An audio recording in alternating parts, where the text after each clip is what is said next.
Leave it to Pete to get sacks of all the NFL clubs Kevin Greene played as a way to welcome him to ours.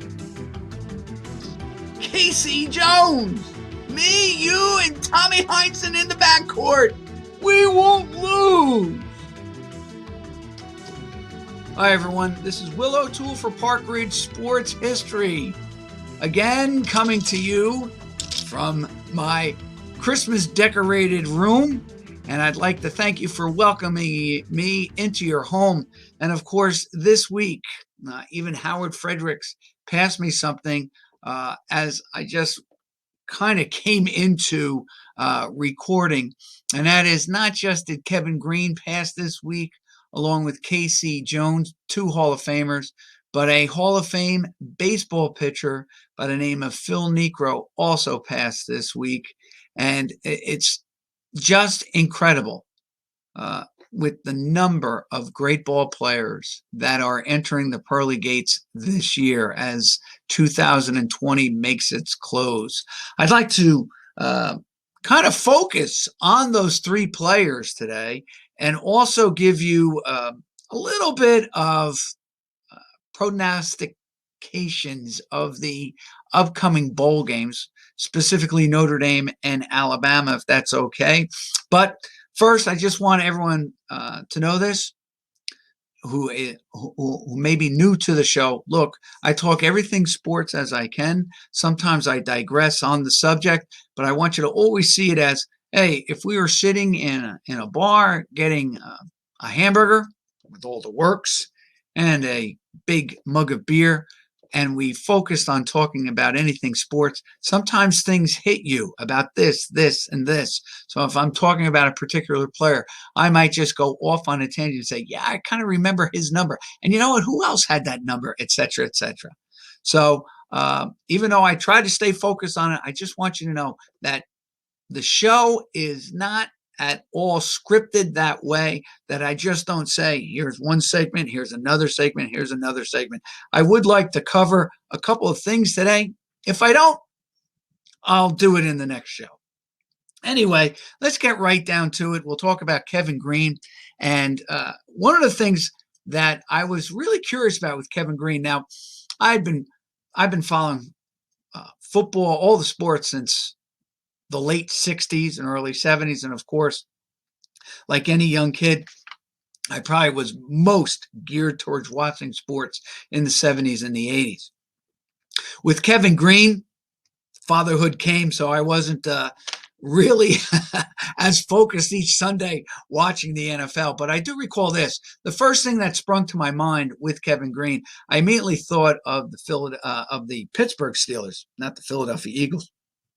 And that is that anytime I did get an opportunity to watch or Kevin Greene's name has been mentioned, I always associate him with the Steelers. And I think that comes from really following yourself and really just investing yourself in the time of sports and sports history and reading about all the stats and reading about all the players, etc.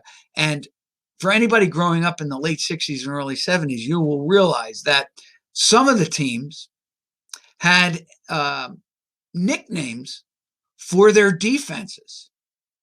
And of course, that's kind of carried on. And what I mean by that is Dallas, yes, they're known by two names. One is America's team. And that really came under probably the leadership of Roger Staubach, because every Sunday, it seemed as a kid, he was always leading the Cowboys to a late touchdown and win the game. And as he did that, let's face it, Roger was a Naval Academy graduate, a Heisman Trophy. He had the All-American image. He had charisma, yada, yada, yada. The Cowboys were on TV quite a bit because they were so good. And he really grew the following of the Cowboys to become a national team.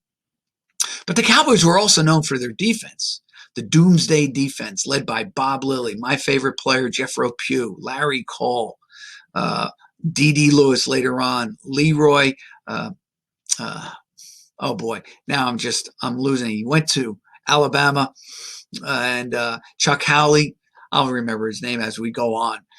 Charlie Waters, the whole 9 yards. The Cowboys were known for their defense. And in fact, growing up, there was probably 3 teams that, or 4 teams that really had football nicknames for the defense. There was the no-name defense for the Miami Dolphins, that would win 2 consecutive Super Bowls, one the unbeaten year, of course, 72, 73. And actually, they would play a team called the Washington Redskins. Their defense was known as the Overhill Gang because George Allen brought in so many older ball players for those 2 years of getting into the playoffs, 70, 71, and even, 71, 72, and 73. Of course, Minnesota Vikings, led by their front 4 of Alan Page, Cara Eller, and Jim Marshall. They were known as the Purple People Eaters. And Paul Bryant in the defensive back, and a cast of others. And then you had one other team there, and that was the L.A. Rams, who their front 4 was known as the Fearsome Foursome.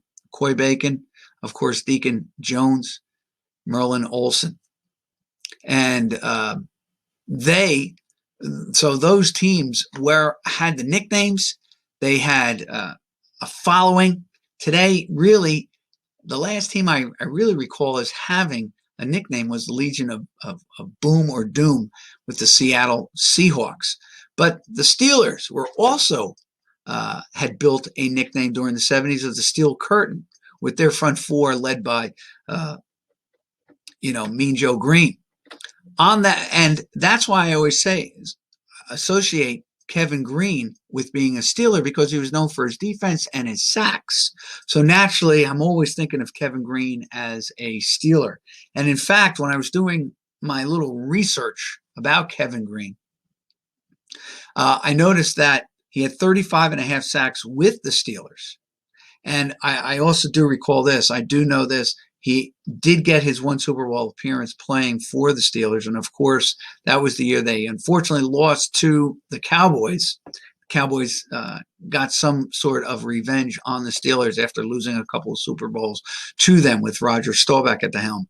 And of course, any New Jersey will recall that Neil O'Donnell, quarterback who went to Madison High School, was the starting QB for the Steelers that year that they lost to the Cowboys. Anyway, make a long story longer, Kevin Greene was on that team, never got his Super Bowl ring with the Steelers, although, as I say, I associate him with the Steelers. He does later on get it as a coach with the Green Bay Packers. Segueing now. So Kevin Greene, Hall of Famer, played on 4 different teams: Carolina, San Francisco, LA, where he played the majority of his career and got the majority of his sacks, 79.5, I do believe. And then, of course, with the Steelers. Segues to that to Casey Jones. When I was doing a little research on him, obviously I was aware of KC being the coach of the Celtics in the late 80s, 90s. I know that he did lead them to a championship. What I did forget was this. Didn't realize he led them to a couple of championships, which gets him in an exclusive club with another Celtic coach by the name of Bill Russell. They are the only 2 African-American basketball coaches to lead teams to not 1, but to at least 2 championships, so multiple championships, both, of course, with the Celtics. And, of course, Casey's teammate, Bill Russell, who I regard as probably the greatest winner, at least one of the greatest winners in the history of North American sports outside of Yogi Berra. Just take a look at the stats. Well, what really helps reinforce that is the fact that Bill Russell and Casey Jones are just 2 of 7 players. I was looking at this, 2 of 7 players that had the honor, privilege, and also just the ability to be on an NCAA championship team. And of course, KC and Bill Russell were teammates at San Francisco. Then they go on and play on an Olympic gold medal team. Of course, I know Russell was on the 56 team. Not sure about Casey. I didn't have time to take a look, but I'm sure he was probably a member of that 56 U.S. team that went to Melbourne, Australia during the summer and won the Summer Olympics. And why I say that is that the Summer Olympics that year was kind of overlapping the NBA preseason, and it was quite a bit for Bill Russell and KC probably to play in those games rather than sign a contract, because nothing was guaranteed in those days. But they both go on, venture and play for Red Auerbach, and then coach, just like Red Auerbach, championship teams in Boston. And of course, Russell does it as a player coach. Really remarkable. I don't think another player coach has done that in history of North American sports since Russell did it, I think, in 67, 68, or maybe it was 68, 69, one of those years. But Russell and Casey Jones, along with this, ready for this group of guys? Michael Jordan, Irving Magic Johnson, Clyde Lovelet, who I did a little bit more investigating, Jerry Lucas, who I forgot, and that's kind of a pun and a little bit of a joke, Anthony Johnson, and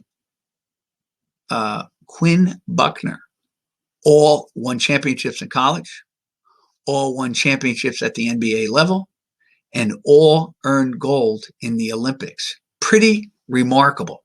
And the one who stands out the most, probably all six of them, future Hall of Famers, or in the Hall as well already. Quinn Buckner is the one who really stands out the most for me because he's not a Hall of Fame player. In fact, the interesting thing with Quinn Buckner, he's probably one of, probably the only one on the list who played college football. In fact, I think he earned a number of varsity letters as a running back / defensive back for the Indiana Hoosiers football team. And then Bobby Knight urged him at the beginning probably of the 75-76 season to kind of give up football and concentrate on basketball. And it had nothing to do with the coach or anything, but Quinn had suffered a number of injuries that were, just always gnawing at him, always just a problem in previous seasons. And by giving maybe his full focus on the 75-76 season, he was able to really concentrate his attention on leading the Hoosiers to what would be the national championship. And they are, to this day, still the only undefeated national championship team in basketball in that time. And you're talking about almost 50 years of basketball. And of course, who'd they beat? They beat the University of Michigan in the finals. They beat UCLA in the semifinals. And of course, they might have been there the year before because over that 2-year stretch, interestingly enough, Quinn Buckner's led Indiana Hoosiers only lost one game. And that was in the regional finals to Kentucky in 1975, who would go on and lose to UCLA in the final game of John Wooden's career in the championship game of the 75 NCAA played in San Diego. Pretty remarkable. 76, of course, was played. Where else? In Philadelphia. Again, I'm going off on a little tangent. Getting it back to Casey, though, it is kind of remarkable that Casey and Bill Russell and even Clyde Lovelet, I found out, I always thought he won his championship with the Hawks. I was wrong. I'm glad I had this ability to make the correction. But he actually won his championships with the Boston Celtics. When you think about it, the Celtics and the Canadians of the 60s, quite similar. It seemed like they dominated or monopolized all the great talent and really didn't have too much of a problem defending their championships from year to year. Of course, Russell did have his arch rival, Wilt Chamberlain. And of course, I was a huge Chamberlain fan. I love Wilt Chamberlain. He's probably one of my top 5 players of all time, with Dr. J, Michael Jordan, of course, Larry Bird, and there's a couple in there and out. Probably guys you've never heard of. Although you would know one guy, and that is Billy Pauls from Riverdale. and St. John's. One of my favorite players of all time because he was such a plotter. I don't think he would survive today. And that actually leads me to Jerry Lucas, because every time I look at it, I can't believe Lucas wins at Cincinnati, wins, I believe, the 60 Olympics that were held in Rome, and then wins not with the Cincinnati Royals, the team that drafted him, but he wins with the New York Knicks later on in his career. And the funny thing is, as I said, I couldn't remember him at first, Jerry Lucas. And everyone who knows anything about Lucas is that he was he had a real obsession, and he had a real knack for remembering things. In fact, I think the book that he wrote is called The Memory Book, and in it he taught you ways and exercises in which to remember and recall all kinds of facts, people's names, etc. In fact, he would do speeches and be able to remember or recollect 500 names of people he just met from the audience with an incredible memory. And you build it up, you exercise it. That's what he used to say in his book. But still, I think he had a talent for it. And here I forget him of all people. And you got to remember then, here's an interesting side note. Lucas and Oscar Robertson, a future Hall of Famer in the NBA as well, were teammates on the Cincinnati Royals. Cincinnati Royals, of course, I was a big fan of them because I rooted all things that my brother Jim rooted for from Cincinnati. The only team we didn't root for was the Bengals. But he went to Cincinnati. You got to remember, way back when, the NBA, kind of like hockey and kind of like the USFL, they used to have regional drafts. So there were certain schools that were reserved for certain teams.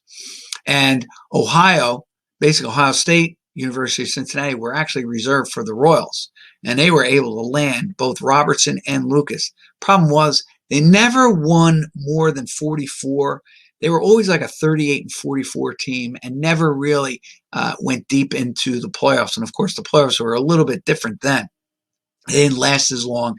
Maybe there was 4 to 6 teams who made it tops in the NBA then, before all the expansion in the 70s and the late 80s, etc. And well into the 90s. But Lucas was another player. But K.C. Jones, incredible. He actually began his college coaching as an assistant at Harvard University and worked his way up there, and then jumped to the NBA and, of course, landed the head coaching position with the Celtics. Incredible. And my third guy, even though I didn't do a cartoon, because as I was coming in, it was Howard, and it's a shout out to Howard. He actually informed me about Phil Niekro. It's a real shame because I love Phil Niekro. Here's the funny thing about Phil Niekro and Ohio State. How do I put that into play? John Havlicek, who played at Ohio State. This is how unbelievable an athlete. I never liked Havlicek when I was growing up because he played for the Celtics. And not that I was a Knick fan. I just hated the Celtics because they were so good. They had Cowens, Havlicek, JoJo White, the whole Don Nelson, who was really a good coach, by the way, too. Here we go. I'm segueing into another thing. So hold on. But those Celtic teams of the 70s were led by John Havlicek, super sub, numbers, the sixth man off. I never realized this until I saw it. Learn to really listen. When I say I never liked the guy, it's because he played on a team I hated. It's not because of the individual. But I really grew to like Havlicek because I never realized this. He was also drafted by the Cleveland Browns. He was an all-round athlete.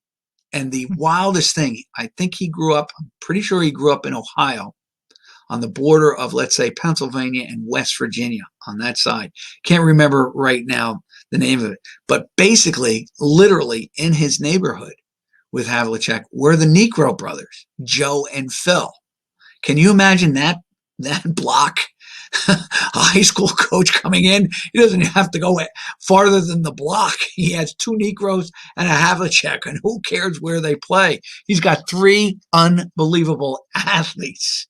So here's how we frame the basketball with the baseball. This is how we segue from basketball and K.C. Jones and Havlicek to baseball, and it's Phil Niekro. 318 wins, 274 losses. It's not bad when you consider this. I couldn't believe it. My mind just blew up when I saw this. You realize that Niekro has a 95 point something WAR. Now, I'm not even going to go into that. We've talked about WAR. I'm not going to give you the formula. First of all, I couldn't even spell it out unless I had a sheet here and said, this is how it works. But it is the new metric in baseball and in all sports, kind of like each sport has developed their own metric, etc. But the WAR is based on, it stands for wins above replacement, and it stands for, what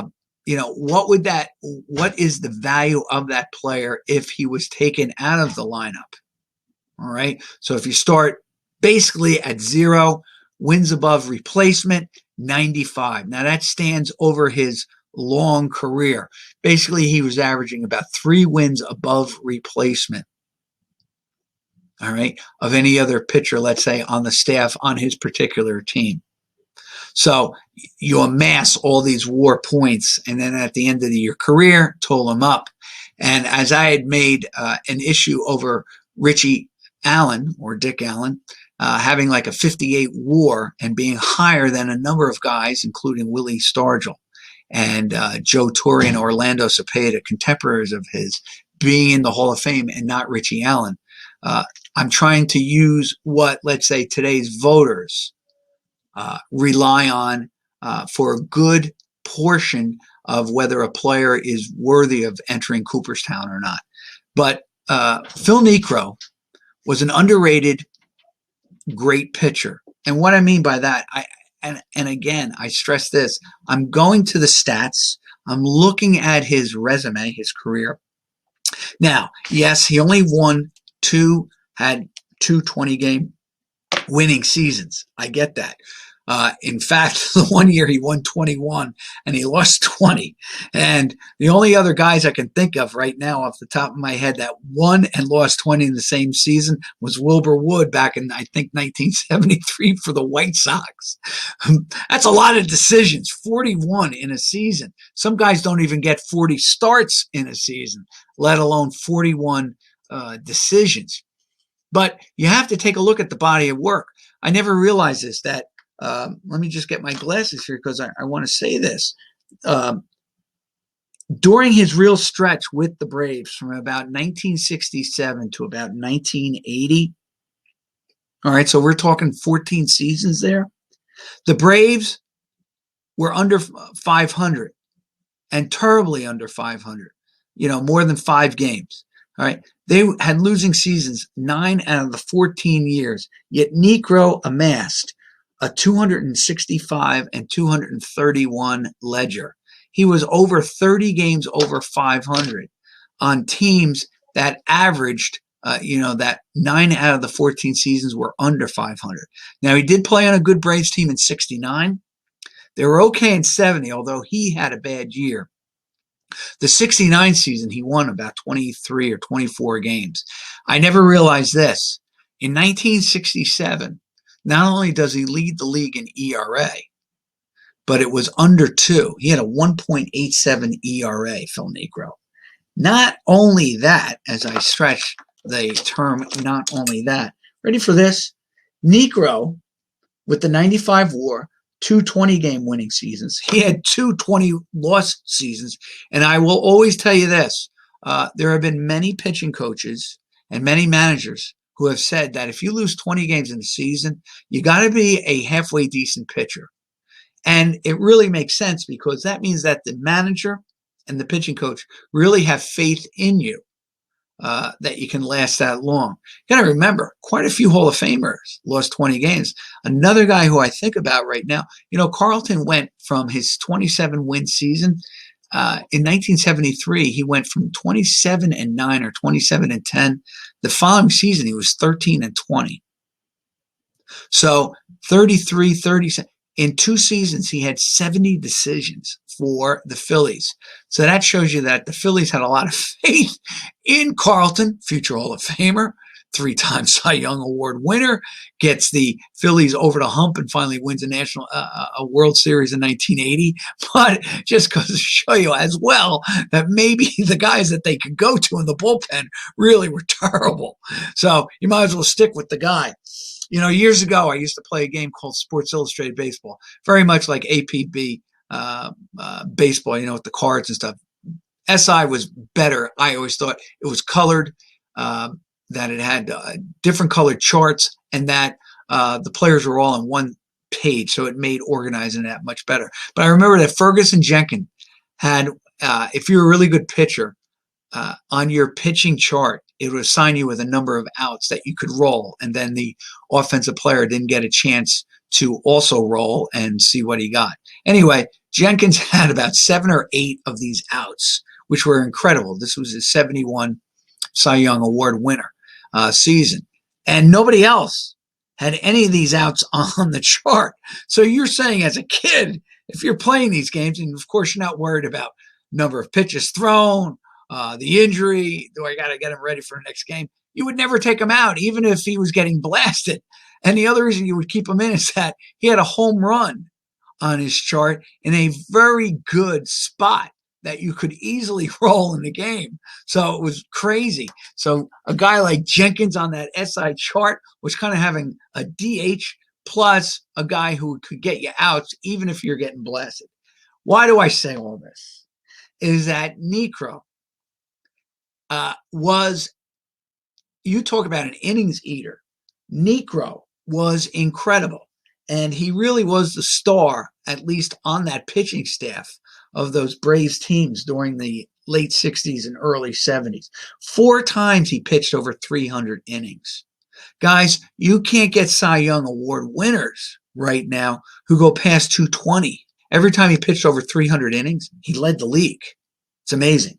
And not only that, but he actually had 10 times in his career where he threw, ready for this, for 250 or more innings. Again, you are not seeing today's pitchers throw that much. And you can tell me all you want, yes, and I agree with all of the metrics, all the analytics, all of the percentages, that it makes more sense to have all these pitchers coming in. Look, I'm the biggest advocate for getting rid of an ace on a staff and save money and just bringing in 13 guys who pitch an inning a day. And at the end of the year, theoretically, each one pitches 162 innings. And that they can earn their wins just by, okay, you pitch the first inning today, next game, second, third, fourth, fifth, on. So over the course of maybe 10 games, you have a chance for a win and a save in my fashion of doing it at a very simple way. But here's Niekro pitching 250 more innings 10 times in his career. And here's the interesting thing about Niekro. He goes to the Yankees and probably has 2 of his best seasons late in his life, past the age of 40. Do you realize that I did know this, but then I didn't, and now I do again. He won 32 games for the Yankees in 2 years. He was actually 32-20. All right, 32-20. That means he was winning 8 of every 13 games he was basically pitching or decisions. And he had a 3.55 ERA. Actually, it was 4 1 year and like a very low 3. So, and he pitched very close in a number of innings. He was still pitching over 200 innings at that point. Yes, he had the knuckleball, but he still had a pretty good fastball. But, Niekro, the brothers were known for their knuckleball. But still to pitch 200 innings, 2 consecutive years for the Yankees, past the age of 40, pretty remarkable. So we have 3 Hall of Famers pass away this week. They are Phil Niekro, just recently, Casey Jones, and of course, Kevin Greene in all 3 sports. I have not done a cartoon, and I just want everyone to know, let me see if I can phrase this right. I do enjoy doing the Pearly Gates cartoons. That's why you'll see a plethora of them on my website. I like the fact that I can as a cartoonist and as a sports fan, kind of do one cartoon that salutes guys. It's a final salute, a final tribute to the career and their contribution to their individual games. And that's why I do have a little fun with it, with St. Peter and the Angels and all the rest of it. But it is done with honesty, with integrity, and with pure pride. A real respect for those players when I do them. And of course, this year we've had a number of players in a number of different sports. Joe Morgan, Jimmy Wynn, Tom Seaver, Whitey Ford. I mean, just think about what Heaven's starting staff looks like right now. Bob Gibson, Whitey Ford, Tom Seaver, Phil Niekro. I think I'd win a championship every year if I had those four as my starting staff. You can argue, but that's a pretty good staff from the 70s and late 60s and 60s. Whitey Ford, my lefty, Bob Gibson, Tom Seaver, and then you finish it off after you have the crafty lefty and the two blazers. Then you have the knuckleballer to confound the other hitters on the opposing team. Not bad. Okay. I would like to last segue to this, spend the last few minutes on this. And that is the college football tournament. As you know, this is probably the last show prior to New Year's 2021. And I think everybody right now is looking forward to the ball dropping on December 31st to commence January 1st, 2021. And with that, it's the bowls. And it has changed in the last 10, 15 years. Again, I go back to when I was a kid. It seemed like there was a little bit more politicking for the major bowls and to get in there.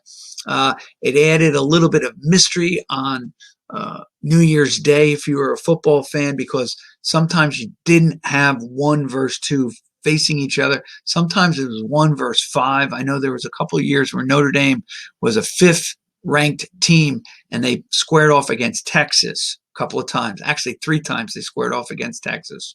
And I remember that Arkansas with Lou Holtz had to face number 3 Oklahoma. And for Notre Dame to be number 1, they had to jump over the number 3 team, Oklahoma. So I had to root for Arkansas. I remember just in 78, this one really stands out. It's Dan Devine's only championship. Great coach. When I looked at it, not a bad coach for the Indy Irish. But he was, I think, fixed at number 5. And they played number 1 Earl Campbell and Texas in the Cotton Bowl. And I knew that they were going to have to beat I felt really confident, even as a 17-year-old watching that game. I just knew Notre Dame was going to beat them. I just did.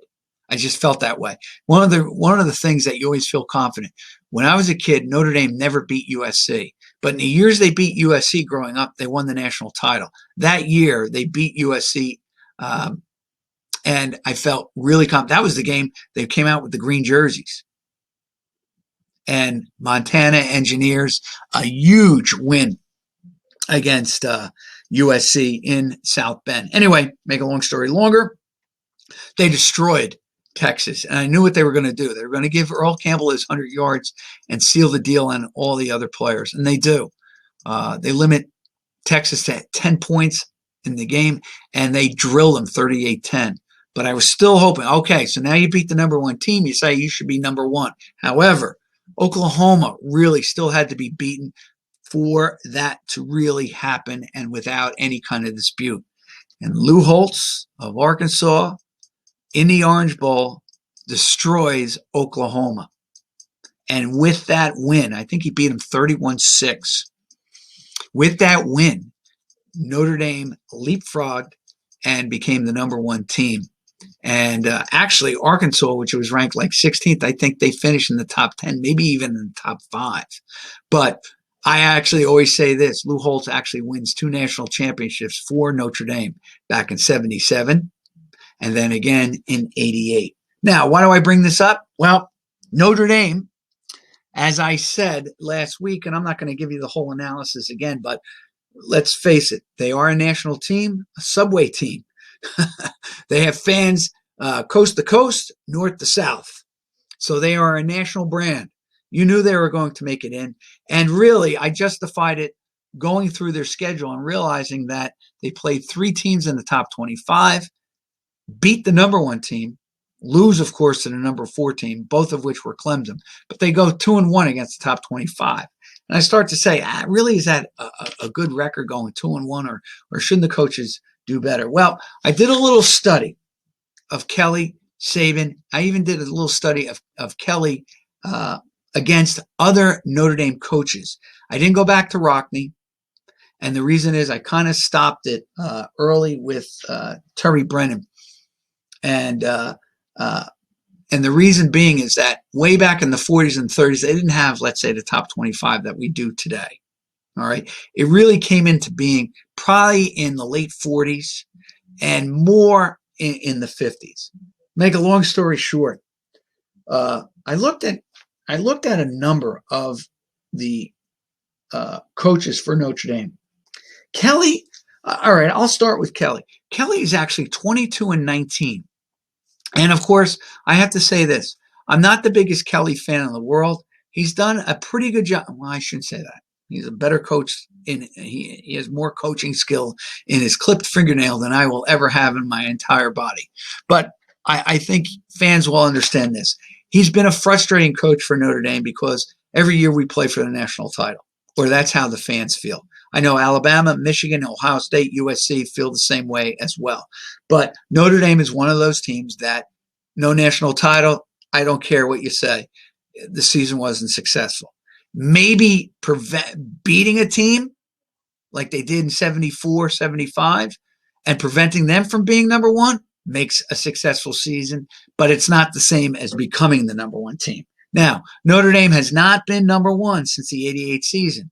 And I've asserted that it's the curse of the peacock, even though it doesn't perfectly align. Still, Notre Dame signs the pact with NBC in 1990. They haven't been close to a championship game, with the exception of 2012 and 2 years ago when they got beat by Clemson so badly in the semis. But Kelly's 22-19 overall. Now, why do I say that? I started looking and saying, okay, that's not bad, because when you start to think about it, if you're over 500 against top 25 teams, you're beating teams basically the same skill level as you, basically against coaches who have the same ability as you. So being over 500 is not too bad. And when I compared it to the 4 prior coaches, I forgot this, Tyrone Willingham actually was fired with 1 game to go, a bowl game. And that was covered by Randy. I can't think of his name right now, and time constraints are stopping me preventing. I will get that name to you if you're ever interested. But between Weiss, Tyrone Willingham, and Bob Davie, they collectively picked up 19 wins and lost 35 times against top 25 schools. Dan Devine, who kind of was pressed out of the Notre Dame gig. Ready for this? He is 17-10, including a national title against top 25 in his career at Notre Dame. And Ara, 13-12-2, but he's got 2 national titles. So Ara is 13-12-2, and also Ara in his final game as a Notre Dame coach beats Bear Bryant back-to-back in the Orange Bowl in January 1st, 1975. He upset Bear Bryant there. He beat Bear Bryant in their first matchup in the 73, which is really, the 73 Sugar Bowl played on New Year's Eve.